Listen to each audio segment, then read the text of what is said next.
Hello friends, this is Aarti. Welcome to my channel learn and grow with Aarti ma'am.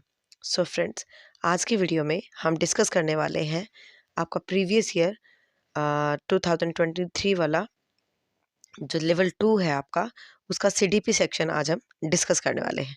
ठीक है, कल मैंने PGT level का सीडीपी सेक्शन डिस्कस किया था।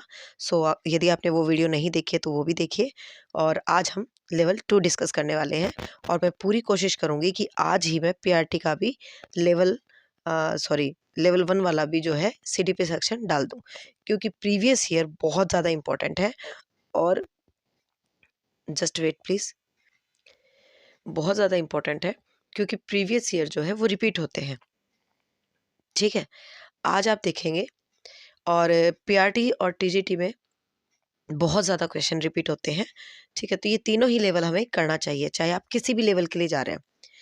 आप पीआरटी के लिए जा रहे हैं तो भी आपको टीजीटी और पीजीटी लेवल का क्वेश्चन पेपर करना चाहिए, और आप टीजीटी के लिए जा रहे हैं तो मतलब आपको तीनों लेवल के जो क्वेश्चंस हैं वो करने चाहिए। बहुत से क्वेश्चन जो है रिपीट होते हैं, उससे आपका टाइम बचेगा।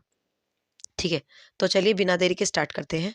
फर्स्ट क्वेश्चन है, which of the following law is not related to heredity. तो हेरिडिटी से कौन सा लॉ है जो संबंधित नहीं है, आपको वो बताना है। तो देखिए, आप यदि आपने कॉन्सेप्ट पढ़े हैं तो कॉन्सेप्ट तो बेस्ट होते हैं, बट अब कॉन्सेप्ट का टाइम नहीं है। अब भी आप ध्यान से सुनते हैं, समझते हैं तो भी बात बन सकती है। तो देखिए, हेरिडिटी के लॉ में लॉ ऑफ सिमिलैरिटी ये भी होता है, लॉ ऑफ वेरिएशन ये भी होता है, लॉ ऑफ रिग्रेशन ये भी होता है, बट लॉ ऑफ प्रोग्रेशन नहीं होता है। तो ये नहीं होता है और पूछा ही नहीं था, इसलिए हमारा आंसर क्या है, 4 है। क्लियर?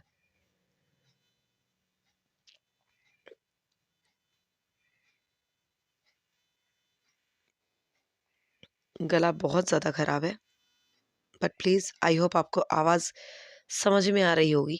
ठीक है, देखिए, सेकंड है सेकंड है आपका, which of the following is not a performance test of intelligence test. तो देखिए, परफॉर्मेंस टेस्ट इसमें कौन सा परफॉर्मेंस टेस्ट बताना है हमें, कौन सा नहीं है। सॉरी, देखिए, जो अभी मुझसे मिस्टेक हुई है ना, मैंने नहीं पढ़ा, और ये मिस्टेक आपसे भी एग्जाम में हो सकती है। तो बिल्कुल एग्जाम में केयरफुली अपने क्वेश्चन को रीड करें। नोट वाले क्वेश्चन बहुत पूछे जाते हैं और यहीं पे अक्सर स्टूडेंट से गलती हो जाती है कि हमने नहीं देखा ही नहीं था।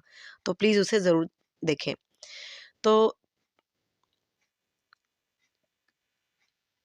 ये ब्लॉक डिज़ाइन टेस्ट, ये भी आपका जो है परफॉर्मेंस टेस्ट है। अलेक्जेंडर पास्ट, ये भी आपका जो परफॉर्मेंस टेस्ट है। और ये आपका सेकंड फॉर्म बोर्ड टेस्ट, ये भी आपका जो है परफॉर्मेंस टेस्ट है। बट स्टैंड फॉर बीने टेस्ट, ये आपका जो है ना वर्बल टेस्ट है। ठीक है, तो ये आपका परफॉर्मेंस टेस्ट नहीं है और इसमें नहीं हमसे पूछा गया था। क्लियर? चलिए थर्ड क्वेश्चन देखते हैं। थर्ड है, which of the following is not an objective type question. ठीक है, तो हमें पता ना कौन सा ऑब्जेक्टिव टाइप क्वेश्चन नहीं है।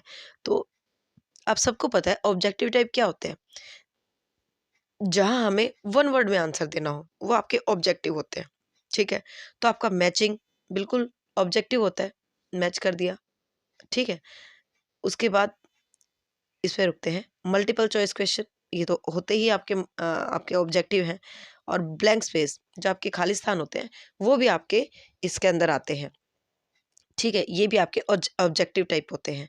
बट आपका एनालिटिकल क्वेश्चंस जो है, ये आपके ऑब्जेक्टिव टाइप नहीं है। इसमें पूरा आपको विश्लेषण करना पड़ता है, डिस्क्राइब करना पड़ता है। तो ये आपका ऑब्जेक्टिव टाइप नहीं है। क्लियर?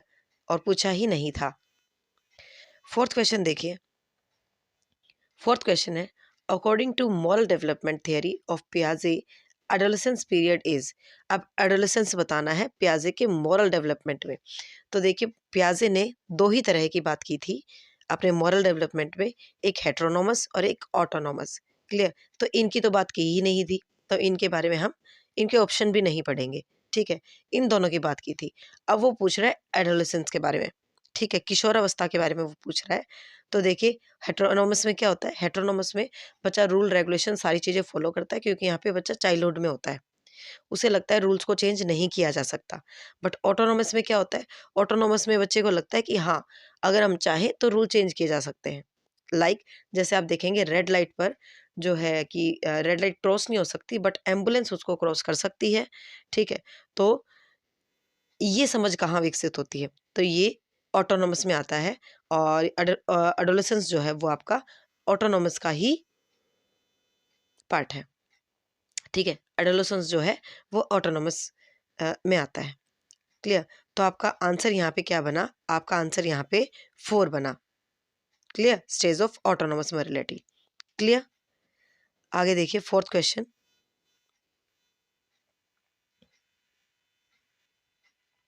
नेक्स्ट है आपका, which of the following characteristic is not related to the concrete operational stage.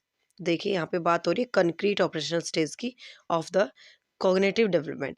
तो प्याजी का जो कॉग्निटिव डेवलपमेंट है उसकी कंक्रीट ऑपरेशनल स्टेज की बात हो रही है, जो कि आपकी सेकंड स्टेज है, ठीक है, सॉरी थर्ड स्टेज है आपकी, उसकी बात हो रही है, ठीक है। जो आपकी मूर्त संक्रियात्मक आपकी अवस्था है उसकी बात हो रही है। तो रिवर्सिबिलिटी, और इसमें हमें बताना कौन सा नहीं है, ध्यान दीजिएगा कौन सा नहीं है। रिवर्सिबिलिटी बिल्कुल आ जाती है इस स्टेज पे, ठीक है। सीरियलाइजेशन बिल्कुल आ जाता है, बच्चा सीरीज वाइज चीज़ें लगाने लग जाता है। कंजर्वेशन बिल्कुल आ जाता है। बट एनिमिज्म ये तो सेकंड स्टेज है। क्लियर। और इसमें पूछा ही नहीं था, तो हमारा आंसर क्या हो जाएगा, एनिमिज्म, जीववाद, ठीक है। ये इस अवस्था में नहीं होता है, ये इससे पहले होता है। क्लियर। आगे चलिए, नेक्स्ट क्वेश्चन है आपका, which statement is not correct in context of individual differences. तो इंडिविजुअल डिफरेंसेस के अकॉर्डिंग यहाँ पे कौन सी स्टेटमेंट आपकी ठीक नहीं है, सही नहीं है, वही हमें यहाँ पे बताना है। तो देखिए क्या कह रहा है, 2 person are not exactly same. बिल्कुल सही बात है, 2 व्यक्ति बिल्कुल सेम नहीं हो सकते, तो ये तो बात ठीक है और हमें गलत बतानी है। Individual differences are deviation in regards to characteristics. मतलब यहाँ पे कह रहा है कि जो व्यक्ति विभिन्नताएं हैं वो विशेषताओं के संबंध में विचलन होती है, मतलब डिफरेंट होती हैं, बिल्कुल होती हैं, ठीक है। उसके बाद individual differences distinguished individuals in their totality. Clear. तो यहाँ पे ये क्या कह रहा है कि जो उनकी व्यक्ति विभिन्नताएं जो है अपनी समग्रता में व्यक्तियों को अलग करती हैं, बिल्कुल करती हैं। क्लियर। इसलिए तो इंडिविजुअल डिफरेंसेस हैं। उसके बाद फोर्थ आपका लास्ट कहता है, individual differences are sole result of heredity. Clear. तो यहाँ पे ये क्या कह रहा है कि केवल आनुवंशिकता का परिणाम है, ठीक है। तो ऐसा तो हम नहीं कह सकते कि सिर्फ आपकी हेरिडिटी से ही जो आपकी ये इंडिविजुअल डिफरेंसेस होते हैं, ऐसा हम बिल्कुल भी नहीं कह सकते हैं, ठीक है। तो इसमें पूछा ही नहीं था, तो आपका कौन सा आंसर हो जाएगा, आपका फोर्थ आपका यहाँ पे आंसर हो जाएगा। क्लियर। नेक्स्ट,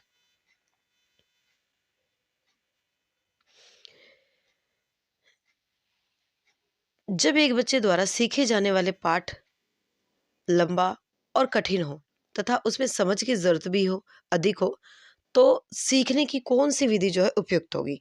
तो देखिए यहाँ पे क्लियर बता रहा है वो कि पाठ जो है ना लंबा है और मुश्किल भी है। तो जब लंबा है, मुश्किल है, तो कहीं ना कहीं वो रुक रुक कर पढ़ेगा उसे। क्लियर। देखिए पूर्ण विधि क्या कहती है कि पूरा एक ही बार में पूरा एक ही बार में उसको कंप्लीट करना पूरी तरह से। तो ऐसा तो वो नहीं करेगा जब पाठ लंबा है और कठिन भी है, ठीक है। अविराम यानी मैच्ड, मतलब मिक्स मैच करके पढ़ेगा, ऐसा भी नहीं हो सकता। इंसिडेंटल बिना कुछ किए उसको आ जाए, ऐसा भी नहीं है। तो इसमें आएगा आपका स्पेस्ड विराम विधि, जिसमें बच्चा रुक रुक कर, क्योंकि कठिन है तो कहीं ना कहीं रुक रुक कर वो उसको, और लंबा भी है तो उसको रुक रुक कर समझ कर उसे करने की जरूरत पड़ेगी। तो इसके लिए उसकी स्पेस्ड मेथड जो है वो बेस्ट रहेगा, ठीक है। नेक्स्ट, अधिगम निर्योग्य बच्चों के लिए कौन सा शिक्षण सूत्र लाभप्रद नहीं होगा, ठीक है। तो देखिए यहाँ पे बताया गया है कि डिसेबल्ड चिल्ड्रन है, तो डिसेबल्ड है तो उनके अकॉर्डिंग यहाँ पे कौन सा जो है टीचिंग मैगजीन जो है वो उनके लिए बेनिफिशियल नहीं है। ठीक है, तो सरल से जटिल जाना, बिल्कुल सही बात है कि पहले हम उन्हें इजी इजी बताएंगे और उसके बाद हम उन्हें टफ की तरफ लेकर जाएंगे, तो बिल्कुल ठीक है। अमूर्त से मूर्त, मतलब पहले ही हम उन्हें काल्पनिक बातें बताएंगे और फिर बाद में मूर्त तक लेके जाएंगे, तो ये तो नहीं ठीक लग रहा है। बाकी देखते हैं। प्रत्यक्ष से अप्रत्यक्ष, हाँ बिल्कुल ठीक, कि पहले उन्हें डायरेक्ट चीज़ें बताना स्टार्ट करेंगे और डायरेक्ट से हम उनको इनडायरेक्ट की तरफ ले जाएंगे, बात ठीक है। और यहाँ पे भी ज्ञात से अज्ञात जो बात उनको पता है पहले हम उनसे स्टार्ट करेंगे और बाद में उन बातों तक लेके जाएंगे जो उसे नहीं पता है। क्लियर? तो ये तीनों ही बातें ठीक हैं। इसमें ये सेकंड बिल्कुल गलत है कि पहले हम उसे मूर्त अमूर्त बताएंगे, तो पूछा ही नहीं था, तो इसमें हमारा नहीं ऑप्शन है सेकंड, तो इसका आंसर सेकंड रहेगा। ठीक है, नेक्स्ट है, which of the following is not a principle of development. Development का प्रिंसिपल यहाँ पे कौन सा नहीं है वो हमें बताना है। विकास आनुवंशिकता और पर्यावरण का उत्पाद है, बिल्कुल। हेरिडिटी और एनवायरनमेंट का प्रोडक्ट है, बिल्कुल सही बात है। विकास पैटर्न पूर्ण अनुमान्य है, बिल्कुल। पहले पूर्ण अनुमान लगाया जा सकता है इसका, बिल्कुल सही बात है। उसके बाद है विकास रैखिक पद का अनुसरण करता है, तो बिल्कुल पूछा ही नहीं था और यही आपका सही है, क्योंकि रैखिक तो होता ही नहीं है। विकास एक जैसा कब होता है? नहीं होता है, वो स्पाइरल को फॉलो करता है। ठीक है, आप खुद से देखिए, आप कभी एक जैसा सीख सकते हैं, एक जैसा पढ़ सकते हैं? नहीं पढ़ सकते। कभी चलता है, कभी रुकता है, कभी चलता है, कभी रुकता है, तो ये स्पाइरल को फॉलो करता है। क्लियर? और उसके बाद क्या कह रहा है लास्ट ऑप्शन आपका, विकास सामान्य से विशिष्ट की ओर बढ़ता है, बिल्कुल, ये बात बिल्कुल सही है। तो इसमें गलत बात है आपकी थर्ड, और पूछी ही इसमें गलत थी। ठीक है, नेक्स्ट नेक्स्ट है आपका, किस मनोवैज्ञानिक के अनुसार बच्चों के संज्ञानात्मक विकास में सामाजिक और सांस्कृतिक कारकों की भूमिका महत्वपूर्ण है? तो देखिए, इसी वर्ड से हमें पता चल गया सामाजिक एवं सांस्कृतिक। तो इसकी बात कौन करते हैं? पियाजे नहीं करते, हल नहीं करते, ब्रूनर नहीं करते, इसकी बात करते हैं वाइगोत्स्की। क्लियर? तो वाइगोत्स्की आपका यहाँ पे आंसर रहेगा। ठीक है, उसके बाद देखिए नेक्स्ट क्वेश्चन, निम्नलिखित में से कौन सी किशोर अवस्था में सामाजिक विकास की एक सामान्य विशेषता नहीं है? तो देखिए यहाँ पे सामाजिक विकास पूछा है, ठीक है, और नहीं पूछा है। तो सामाजिक विकास देखिए एक बार, माता पिता के साथ सामंजस्य संबंध, एक सेकंड के लिए इसको होल्ड करते हैं। सेकंड ऑप्शन, नया सामाजिक समूह, बिल्कुल। तो सामाजिक विकास की बात हो रही है, तो बिल्कुल समाज में ही नया सामाजिक समूहन होता है, बिल्कुल सही बात है। पहचान की खोज, ये तो इस एज की जो है अगर हम कहें इसकी कैरेक्टरिस्टिक्स है ही ये तो, ठीक है। और उसके बाद वीर पूजा, ये भी इसका कैरेक्टरिस्टिक्स होता है। यहाँ इस एज में बच्चे वीर पूजा करते हैं, अपना अपना हीरो चुनते हैं, बिल्कुल ऐसा होता है, ठीक है। उसके बाद माता पिता के साथ सामंजस्य संबंध, तो देखिए ये कहीं ना कहीं पर्सनल होता है, ठीक है। यहाँ से सामाजिक विकास बच्चे का उतना नहीं होता है, तो यहाँ आंसर हमारा फर्स्ट ही रहेगा। क्लियर? क्योंकि ये तीनों तो है ही है, फॉर श्योर है, तो इसमें आंसर हमारा फर्स्ट रहेगा। नेक्स्ट देखिए, नेक्स्ट है आपका, कॉलबर्ग के नैतिक विकास सिद्धांत की कौन सी अवस्थाएं पारंपरिक नैतिकता के स्तर से संबंधित नहीं है? तो यहाँ पे आई होप आपको ऑप्शन दिख रहे होंगे, यहाँ पे ABC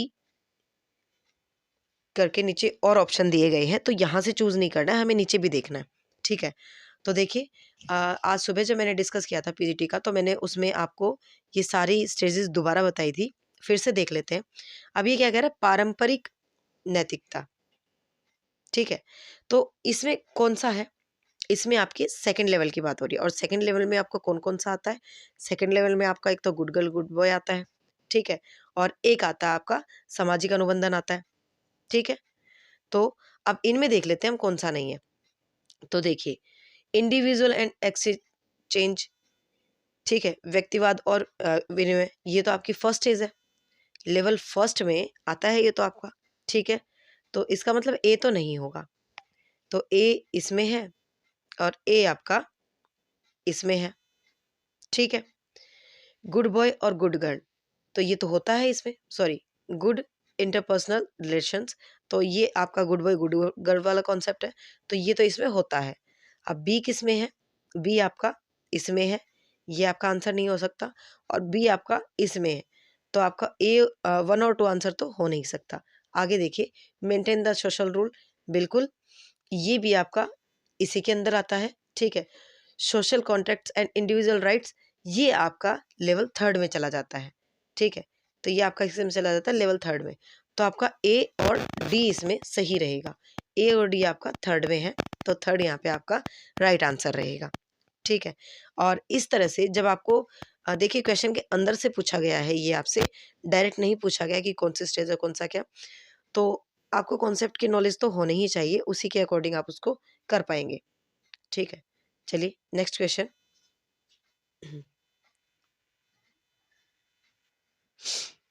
नेक्स्ट है आपका यहाँ पे, अवधान एवं चिंतन जैसी मानसिक प्रक्रियाओं के द्वारा सीखना क्या कहलाता है? तो देखिए क्लियर बोल रहा है, क्या अटेंशन एंड रिफ्लेक्शन किस में होता है चिंतन? तो सीधी सी बात है, ये आपका संज्ञानात्मक पक्ष में आता है, संज्ञानात्मक लर्निंग होती है ये आपकी, ठीक है, कॉग्निटिव लर्निंग होती है, इमिटेटिव नहीं होती है, मोटर नहीं होती, अफेक्टिव नहीं होती है, ठीक है। तो चिंतन करना, अवधान करना कैसा प्रोसेस है? मेंटल प्रोसेस है, और मेंटल सारी चीज़ें कहाँ से होती है? आपके कॉग्निटिव एस्पेक्ट में होती है, क्लियर। चलिए नेक्स्ट है आपका, सामाजिक अधिगम के संदर्भ में कौन सी शिक्षण अधिगम रणनीति विद्यार्थियों के लिए सर्वाधिक उपयोगी है? तो सामाजिक अधिगम में, क्लियर, भाषण, भाषण से ज़्यादा बच्चे का सोशलाइजेशन नहीं होता है, बिल्कुल। एक्सपेरिमेंट से भी इतना नहीं होता है, ब्रेनस्टॉर्मिंग से भी उतना नहीं होता है, बट फील्ड ट्रिप इससे होता है। आप देखेंगे जो बच्चे का सामाजिक अधिगम है ना, अगर बात करें कि पहले बच्चों को ट्रिप पे लेके जाया जाया करता, अब भी लेकर जाते हैं, ठीक है। तो हमेशा हिस्टोरिकल प्लेस को चुना जाता है, जहाँ से बच्चा हिस्ट्री की बातों को जान सके, ठीक है, और वहाँ के से बच्चे की लर्निंग एक्स्ट्रा होती भी है, तो वो आपका क्षेत्र भ्रमण में आता है, ठीक है। तो सामाजिक अधिगम आपका यहाँ पे कौन रहेगा? आपका फर्स्ट आंसर रहेगा क्षेत्र भ्रमण, यानी कि फील्ड ट्रिप। 15th है आपका, पेवलव के अनुबंधन सिद्धांत के में स्वाभाविक एवं कृत्रिम उद्दीपकों के मध्य अनुबंधन को कौन सा कारक धनात्मक रूप से प्रभावित नहीं करता है? तो आपको पता है ना, पॉजिटिवली कौन सा यहाँ पे इफेक्ट नहीं करता है। तो उद्दीपकों के प्रस्तुतिकरण का उपयुक्त समय, बिल्कुल। जो स्टिमुलाई का आपका टाइमिंग होती है, बिल्कुल वो इफेक्ट करेगी। रिपीटेशन ऑफ स्टिमुलाई, बिल्कुल ये भी इफेक्ट करेगी, रिपीटेशन भी। और आपका एनवायरनमेंट, कंट्रोल एनवायरनमेंट, ये भी इफेक्ट करेगा। बट लैक ऑफ मोटिव, तो मोटिव की बात जो है पावलोव ने नहीं की थी, ठीक है। तो यहाँ पे इतना फर्क उससे नहीं पड़ेगा, और पूछा ही नहीं था, तो आपका आंसर 4th रहेगा, ठीक है। 16th है आपका, which of the following factor does not affect the teaching learning process? तो यहाँ पे कौन सा आपका एस्पेक्ट है, फैक्टर है, जो आपकी टीचिंग को अफेक्ट नहीं करेगा?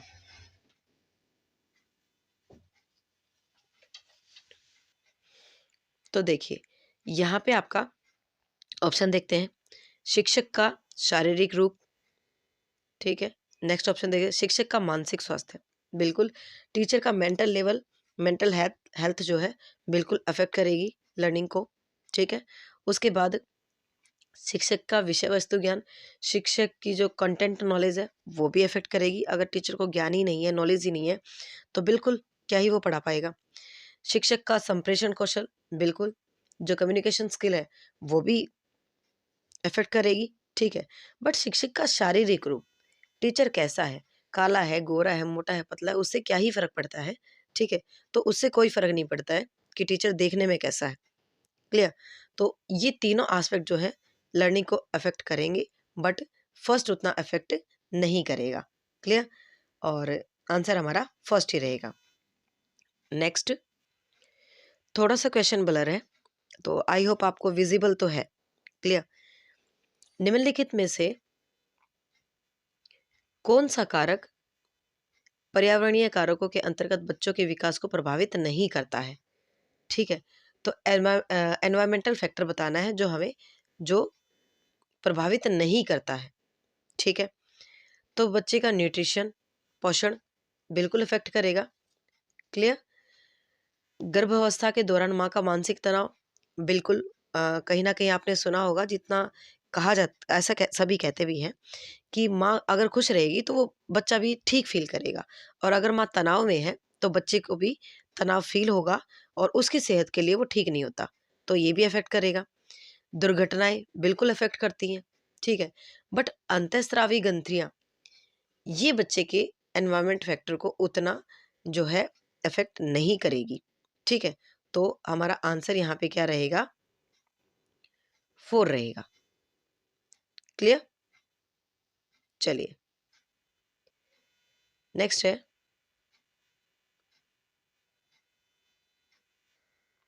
नेक्स्ट है आपका law of use and law of disuse is related with which law of learning according to Thorndike. तो थॉर्नडाइक से बताना है आपको कौन सा जो है ये उससे रिलेट करता है। तो लॉ उपयोग का नियम और अनुपयोग का नियम, लॉ ऑफ यूज और लॉ ऑफ डिसयूज। तो ये आपका किससे करता है? तत्परता से बिल्कुल भी नहीं करता है। क्लियर? प्रभाव से भी नहीं करता है, और आपका मल्टीपल रिस्पॉन्स से भी नहीं करता है। ये आपका करता है लॉ ऑफ एक्सरसाइज से। क्लियर? जितना आप जिस चीज़ों को करेंगे उतना आप उसमें सक्षम होंगे, और जितना आप उसको यूज़ नहीं करेंगे उतना आप उसको नहीं कर पाएंगे, मतलब उसमें आप उतने दक्ष नहीं बन सकते। तो ये आपका लॉ ऑफ एक्सरसाइज होता है। ठीक है, चलिए नेक्स्ट क्वेश्चन है आपका। देखिए यहाँ से आपके 4 क्वेश्चन सॉल्व होंगे। ठीक है, निम्नलिखित में से कौन सा युग्म अभिप्रेरणा के सिद्धांतों एवं उनके प्रतिपादकों के संबंध में सही नहीं है? ठीक है, तो यहाँ पे सिद्धांत दे रखे हैं और यहाँ पे उनके प्रतिपादक दे रखे हैं। तो ध्यान से देखिए, मूल प्रवृत्ति, इंस्टिंक्ट थ्योरी, तो ये एटकिंसन ने दी थी? बिल्कुल नहीं, मूल प्रवृत्ति दी थी आपकी मैकडूगल ने। ठीक है, तो वैसे पूछा नहीं था और यही नहीं है, तो आंसर तो मिल ही गया हमें। ठीक है, तो आंसर यही है। फर्स्ट ही आपका क्या है यहाँ पे आंसर है। सेकंड देखिए, आवश्यकता पदानुक्रम सिद्धांत, इंग्लिश में देखते हैं नीड हायरार्किकल थियरी। तो बिल्कुल नीड हायरार्की मैस्लो ने दी थी, ये बात बिल्कुल सही है। पर्नोद सिद्धांत ड्राइव थियरी वुडवर्थ ने दी थी, बिल्कुल सही है। उपलब्धि अभिप्रेरणा सिद्धांत अचीवमेंट मोटिवेशन थियरी मैक्लीलैंड ने दी थी, बिल्कुल सही है। और इसके साथ एक पर्सन और थे, कौन थे वो? एटकिंसन। तो ये जो एटकिंसन है ये मैक्लीलैंड के साथ ही थे, इन दोनों ने ही जो है अचीवमेंट मोटिवेशन थ्योरी दी थी। ठीक है, तो यहाँ पे हमसे गलत पूछा था और गलत आपका फर्स्ट है। जो आपका इंस्टिंक्ट थ्योरी है वो आपकी मैकडूगल ने दी थी। ठीक है, चलिए नेक्स्ट क्वेश्चन है, समावेशी शिक्षा से क्या तात्पर्य है? ठीक है, तो सामाजिक रूप से वंचित बच्चों के लिए शिक्षा नहीं, दिव्यांग बच्चों के लिए शिक्षा नहीं, सामान्य एवं दिव्यांग बच्चों के लिए शिक्षा नहीं, सभी के लिए शिक्षा। इंक्लूसिव एजुकेशन क्या बात करती है? वो सभी को साथ में रखने की बात करती है, और सभी के लिए शिक्षा, चाहे वो किसी भी प्रकार के बच्चे हों। हम इस तरह से बताएंगे नहीं कि उसमें सामान्य बच्चे भी होते हैं, दिव्यांग बच्चे भी होते हैं, ऐसे अलग अलग डिस्क्राइब नहीं करता। इंक्लूसिव एजुकेशन सभी बच्चों की बात करती है, तो यहाँ पे आंसर आपका 4 रहेगा।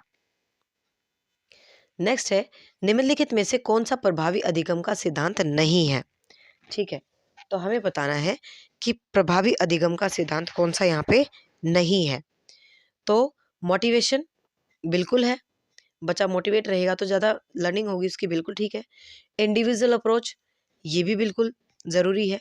निष्क्रिय अटेंडेंस, बिल्कुल, बच्चा पैसिव कैसे हो सकता है? अगर पैसिव रहेगा तो वो सीखेगा कैसे? तो नहीं पूछा था और नहीं में आपका थर्ड आएगा। 4 देखते हैं, फीडबैक, बिल्कुल फीडबैक भी बहुत ज़्यादा इंपॉर्टेंट है, तो यहाँ पे आंसर आपका थर्ड रहेगा। ठीक है, पैसिव नहीं हो सकता, चाहे वो टीचर हो चाहे वो स्टूडेंट हो। क्लियर? दोनों को ही यहाँ पे एक्टिव रोल प्ले करना होता है आपकी लर्निंग में। क्लियर? नेक्स्ट क्वेश्चन है,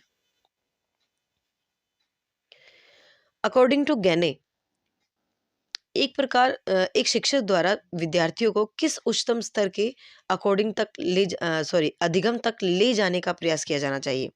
तो यहाँ पे हाईएस्ट लेवल पूछा है। तो आप अगर आप सबने गहने की थ्योरी पढ़ी हो, देखी हो, तो आपने देखा होगा उसमें 8 स्टेप्स होते हैं। तो उस 8 स्टेप्स में कौन सा आपका हाईएस्ट है वो आपको बताना है। तो देखिए, हाईएस्ट तो आपका प्रॉब्लम सॉल्विंग होता है, ठीक है। एक बार सारे जो है स्टेप, जो इसके स्टेप्स हैं, वो हम देख भी लेते हैं। अगर आप नोट करना चाहें तो आप नोट कर सकते हैं। इसका फर्स्ट स्टेप होता है आपका signal learning, second stimulus response learning, third होता है आपका सीक्वेंस लर्निंग, ठीक है। फिर फोर्थ है वर्ड एसोसिएशन, उसके बाद डिस्क्रिमिनेशन, उसके बाद कॉन्सेप्ट लर्निंग, फिर rule learning, and last is problem solving learning. Clear? तो आपका देखिए, ये सारे ही हैं उसके, ये चारों भी बताए ना, ये चारों भी हैं, बट हाईएस्ट पूछा है, तो हाईएस्ट आपका प्रॉब्लम सॉल्विंग लर्निंग है। क्लियर? और ये वही आंसर कर पाएगा इस क्वेश्चन को जिसने गहने की थ्योरी के 8 स्टेप्स जो है उसको याद होंगे। तो आप वीडियो को स्लो करके या फास्ट करके, जिस तरह से भी आपको सुटेबल लगे, आप ये स्टेप्स जो है नोट कर लीजिए, इससे क्वेश्चन बन सकता है। नेक्स्ट क्वेश्चन है, स्टर्नबर्ग के त्रितंत्रीय सिद्धांत में बुद्धि के 3 पहलुओं पर बल दिया गया है। तो ठीक है, तो आपको बताना कौन से 3 स्टेप्स हैं वो, ठीक है। और यहाँ पे भी ABCD दे दिया, ठीक है। तो कौन कौन से 3 स्टेप्स हैं आप सबको पता है। कॉम्पोनेशनल तो है, ठीक है, कॉम्पोनेंशियल तो है, एक्सपेरि एक्सपेरिंश सॉरी एक्सपीरियंशियल भी है, और कॉन्टेक्चुअल भी है, बट ऑपरेशनल नहीं है, ठीक है। और पूछा ही यहाँ पे कौन सा, यहाँ पे पूछा गया एक तरह से नहीं था, यहाँ पे पूछा गया था कौन 3 है। तो आपका A है, B है और D है, और ABD आपका कहाँ पर है?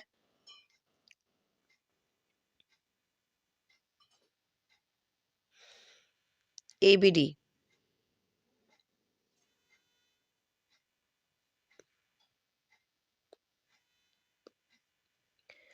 Just wait.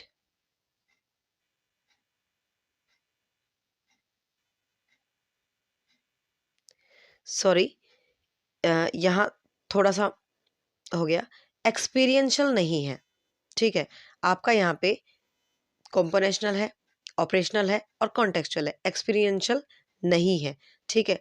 तो आपका आंसर यहाँ पे 4th रहेगा, A, C और D, ठीक है। ये आपका राइट आंसर रहेगा, ठीक है। चलिए नेक्स्ट क्वेश्चन पर चलते हैं। नेक्स्ट क्वेश्चन कहता है, धीमी गति के अधिगमकर्ता के लिए कौन सा शैक्षिक हस्तक्षेप उपयुक्त नहीं है, ठीक है। तो आपको पता है ना कि यहाँ पे धीमी गति, ठीक है, स्लो लर्नर्स के लिए कौन सा ठीक नहीं है। तो एक्सेलरेशन, बिल्कुल आज सुबह भी हमने डिस्कस किया था, एक्सेलरेशन जो है वो तो आपका प्रतिभाशाली बच्चों के लिए यूज होता है, ठीक है। तो प्रतिभाशाली बच्चों के लिए यूज होता है, तो स्लो लर्निंग के लिए कैसे यूज हो सकता है? नहीं यूज हो सकता। और यहाँ पे ये कह ही रहा है कि नहीं, तो आपका आंसर तो यही है। बाकी देख लेते हैं। रेमेडियल टीचिंग बिल्कुल ज़रूरी है स्लो लर्नर के लिए, ड्रिल वर्क बिल्कुल ज़रूरी है, और कोऑपरेटिव टीचिंग मेथड ये भी ज़रूरी है, ठीक है। तो आपका आंसर यहाँ पे क्या रहेगा? फर्स्ट रहेगा, क्योंकि ये तो आपका जो आपके प्रतिभाशाली बच्चे होते हैं, गिफ्टेड बच्चे होते हैं, उनके लिए यूज़ होता है। क्लियर? नेक्स्ट क्वेश्चन आपका, किशोर अवस्था में स्वीकृत सामाजिक व्यवहार के पैटर्न के लिए सही कोड आपको चयन करना है, ठीक है। तो सही बताना है आपको, सही कोड कौन सा है। तो नेतृत्व कौशलता, तो देखिए किशोर अवस्था में आप सबको पता है कि जो किशोर अवस्था का जो बच्चा होता है उसे लीडरशिप जो है बहुत पसंद होती है, तो ये तो उसमें आएगा, ठीक है। एम्पैथी, अपने को दूसरे के शू में रख के देखना, मतलब दूसरे की फीलिंग्स को अपनी फीलिंग्स समझना, ये भी उसमें होना चाहिए, ठीक है। और उसके बाद है अहम केंद्रितता, ईगोसेंट्रिज्म, तो ये तो चाइल्डहुड में होता है। और स्टीरियोटाइप, ये किशोर अवस्था में बिल्कुल भी नहीं होता है, क्योंकि ये तो कहीं ना कहीं उनके पेरेंट्स में, उनके ग्रैंड पेरेंट्स में, उनमें होता है, ठीक है। तो यहाँ पे आप देखेंगे A और B, तो A और B यहाँ पे बिल्कुल सही है, नीचे चेक कीजिए, ए और बी आपका ऑप्शन फर्स्ट में ही है, तो आपका यही आंसर रहेगा। ठीक है, आगे चलते हैं। नेक्स्ट क्वेश्चन, यहाँ पे भी नीचे अलग से ऑप्शन दिए गए हैं, तो ध्यान से पढ़िएगा इसे भी। सतत एवं व्यापक मूल्यांकन का सही अर्थ बताना है आपको। ठीक है, सही अर्थ बताना है। लगातार परीक्षाएं लेना, बिल्कुल कहाँ से, ठीक है, ये बात बिल्कुल भी सही नहीं है कि लगातार परीक्षाएं लेते ही रहो, लेते ही रहो। ठीक है, क्योंकि सतत का मतलब लगातार जरूर होता है, लेकिन उसमें व्यापक पक्ष भी है, बच्चे के हर पहलू को हमें ऐड करना है। तो लगातार परीक्षाएं लेना ये बिल्कुल भी सही नहीं है। ठीक है, उपयुक्त अंतराल के बाद निरंतर परीक्षाएं लेना, हाँ ये बिल्कुल सही है। ठीक है, जैसे आपके एग्जाम्स होते हैं ना, तो एक अंतराल के बाद होते हैं। ठीक है, तो यहाँ पे ये बिल्कुल बात सही है। उसके बाद आप देखेंगे शैक्षिक एवं सह शैक्षिक दोनों पक्षों का मूल्यांकन करना, बिल्कुल यही बात तो कहता है आपका सीसीई। ठीक है, तो ये बात भी बिल्कुल सही है। बट केवल शैक्षिक उपलब्धि मापना, ये बिल्कुल गलत है। ठीक है, तो ए और डी ऑप्शन तो आपका नहीं आएगा, तो आएगा कौन सा, बी और सी, और बी और सी आपका सेकंड ऑप्शन में है, तो यही आपका राइट आंसर है। क्लियर। नेक्स्ट है, वह शिक्षा जो करके सीखने को बढ़ावा देती है और सीखने के लिए विद्यार्थियों की उनके वातावरण के साथ अंतःक्रिया सुनिश्चित करती है, तो क्या कहलाती है। तो देखिए, करके सीखने पर कौन बल देते हैं, आपके जॉन डेवी बल देते हैं, और उन्होंने कौन सी लर्निंग दी है, आपकी प्रोग्रेसिव एजुकेशन। ठीक है, इसके बाद कौन करते हैं, जॉन डीवी करते हैं। ठीक है, करके सीखने पर बल देते हैं, और ये शिक्षा कौन सी होती है, ये आपकी प्रगतिशील शिक्षा होती है, प्रोग्रेसिव एजुकेशन होती है। क्लियर। विशिष्ट शिक्षा जो अलग से दी जाए, एकीकृत शिक्षा जब सबको इकट्ठा करके इंटीग्रेटेड करके पढ़ाया जाए, समावेशी शिक्षा जो सभी के लिए शिक्षा होती है। ठीक है, बट करके सीखने पर कौन बल देता है, प्रगतिशील शिक्षा। क्लियर। नेक्स्ट है, दृष्टिबाधित विद्यार्थियों के लिए कौन सी शिक्षण सहायक सामग्री उपयोगी नहीं है। तो दृष्टिबाधित स्टूडेंट है, ब्रेल सामग्री, ब्रेल मटेरियल, बिल्कुल, क्योंकि उसमें अक्षर उभरे हुए होते हैं, बिल्कुल उनके लिए उपयोगी है। बोलती किताबें, हाँ वो देख नहीं सकते तो सुनकर समझ सकते हैं, ये भी बिल्कुल सही है। फिल्म स्ट्रिप्स, तो देखिए फिल्म स्ट्रिप्स तो लिखी हुई होती हैं, अब वो है दृष्टिबाधित, तो उन्हें दिखाई देता ही नहीं है, तो जो फिल्म स्ट्रिप्स है उनको रीड कैसे करेंगे। तो आंसर तो आपका यही है। बाकी देखते हैं, उभरे हुए मानचित्र, बिल्कुल उभरे हुए हैं, तो कहीं ना कहीं टच फील करके उनको फील कर सकते हैं, टच करके। ठीक है, तो ये भी ठीक है। तो आपका आंसर यहाँ पे क्या हुआ, फिल्म स्ट्रिप्स। ठीक है, क्योंकि उन्हें दिखाई नहीं देता ना, और दिखाई नहीं देता तो हम स्ट्रिप्स उन्हें कैसे दे सकते हैं, और स्ट्रिप्स तो आपके रिटर्न में होती हैं। क्लियर। नेक्स्ट है आपका, अधिगम को प्रभावित करने वाले निम्नलिखित कारकों के सही कूट का चयन करना है। तो सही बताना है आपको, इनमें से कौन सा है जो लर्निंग को आपके इफेक्ट डालते हैं, लर्निंग को, ठीक है, लर्निंग पे इफेक्ट डालते हैं, तो कौन से हैं वो। अभिप्रेरणा, मोटिवेशन, बिल्कुल इफेक्ट करेगी आपकी लर्निंग को। एप्टीट्यूड, बिल्कुल, बच्चे का कैसा एप्टीट्यूड है, बिल्कुल उसको लर्निंग को इफेक्ट करेगा। बच्चे का इंटरेस्ट, बिल्कुल इफेक्ट करेगा। और अटेंशन, ये तो करेगा ही करेगा। तो चारों ही एस्पेक्ट जो हैं लर्निंग को अफेक्ट करेंगे, तो आपका आंसर यहाँ पे फोर्थ रहेगा। ठीक है, लास्ट क्वेश्चन इज, एक अधिगम कठिनाई जो बच्चों के लिए वर्णों और शब्दों के अंतर में समस्या उत्पन्न करती है। ठीक है, तो आई होप आपको क्वेश्चन तो दिखाई दे ही रहा होगा, बाकी मैं बोल भी रही हूँ। ठीक है, यहाँ थोड़ा सा बच्चों ने कर दिया, सो उसे अवॉइड कीजिएगा। तो यहाँ अधिगम में कठिनाई है जो वर्णों और शब्दों में अंतर करने में बच्चों को समस्या, मतलब बच्चा उसको पहचान नहीं पा रहा है, उसको वर्णों में और शब्दों में अंतर करने में दिक्कत आ रही है, तो ये आपका डिसलेक्सिया होता है। क्लियर, ये आपका क्या होता है, डिसलेक्सिया होता है। ठीक है, चलिए, तो आज का क्वेश्चन कंप्लीट हो चुके हैं। ठीक है, और ये आपके लिए 101% आपके लिए हेल्पफुल रहेंगे।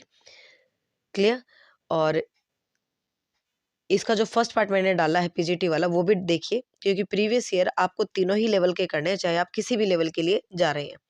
अगर आप इन तीनों लेवल के एग्जाम्स को करते हैं, तो वहाँ से एक तो आपको कॉन्सेप्ट क्लियरेशन आ जाएगी, यदि आपने कॉन्सेप्ट नहीं पढ़ा है तो भी इस प्रैक्टिस से आपको कॉन्सेप्ट समझ में आएगा, और कॉन्सेप्ट समझ में आएगा तो उसके बिहाफ पे आप बाकी क्वेश्चन भी सॉल्व कर पाएंगे। ठीक है। तो इस वीडियो में हम इतनी ही बात करेंगे, ये हो चुका है, और आज मैं पूरी कोशिश करूँगी कि इसका पीआरटी लेवल भी मैं आज ही आपका करवा दूँ, ठीक है।